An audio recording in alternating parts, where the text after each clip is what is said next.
Dijon, capitale historique de la Bourgogne, marque le point de départ d'une route des grands crus réputée dans le monde entier pour son alliance de la gastronomie et du patrimoine. Une forte identité à laquelle le groupe François Ier a d'ailleurs contribué avec la rénovation de l'ancien hôtel-Dieu, mitoyen de la cité de la gastronomie et du vin, située au kilomètre 0 du parcours. La route prend ensuite plein sud, direction Beaune, célèbre pour ses magnifiques hospices aux toitures étincelantes. Entre ces deux villes s'étend un terroir de vignes d'exception où se dresse une étape incontournable, Nuits-Saint-Georges. En découvrant son centre historique, visité par des œnologues et des esthètes du monde entier, je devine la renommée planétaire de cette municipalité. Mais c'est en rencontrant son maire Alain Cartron que je mesure pleinement l'incroyable fascination qu'elle suscite. Nous avons une étiquette de vin de Nuits-Saint-Georges placée par l'astronaute Aldrit dans un cratère sur la Lune qui est baptisé cratère Saint-Georges. Et puis nous sommes aussi sous la mer, nous sommes la ville marraine du sous-marin nucléaire le Ruby et ils ont bu du Nuits-Saint-Georges par moins 300 mètres. La côte viticole porte notre nom, la côte de Nuits. Et on a la chance d'avoir cette terre qui contient des roches très particulières, et à la fois argileux, marneux, qui est exposé comme il faut face au soleil, qui permet donc à nos pinots noirs et à nos chardonnays d'être absolument superbes.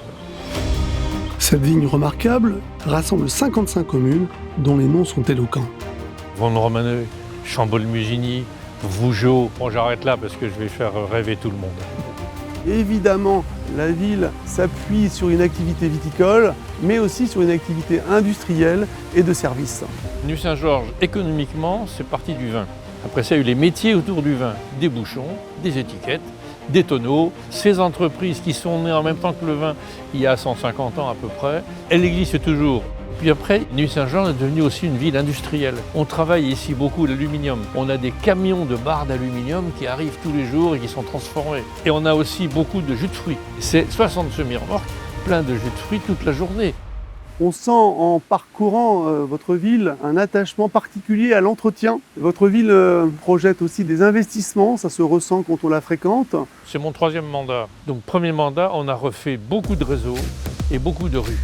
2e mandat, on a fait les bâtiments municipaux. C'est-à-dire qu'on a refait à peu près toutes les écoles, le restaurant scolaire, les salles de sport. On a encouragé les habitants à refaire leurs façades. Tous ensemble, on a fait vraiment un projet qui monte en puissance. 3e mandat, on amène de l'activité. On a 25 hectares qui sont en train de se construire en zone industrielle. Donc ça va amener pas mal d'emplois. Et on a besoin de logements pour ces gens-là. Pour réaliser ces logements, la ville a confié au groupe François Ier sa pièce maîtresse, l'ancien hospice de Nuits-Saint-Georges, un édifice du XVIIe siècle historiquement relié aux hospices civils de Beaune.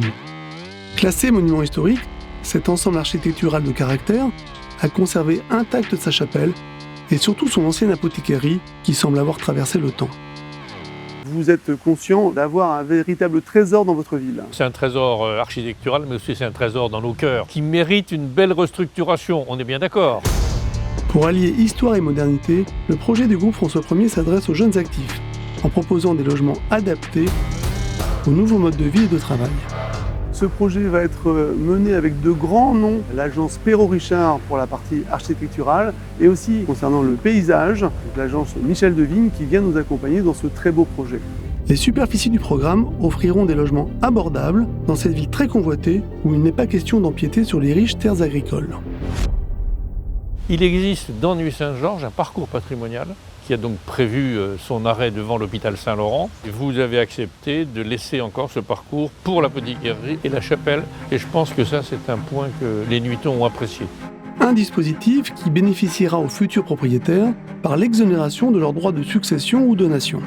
Une raison supplémentaire pour investir dans ce patrimoine atypique au cadre de vie très agréable.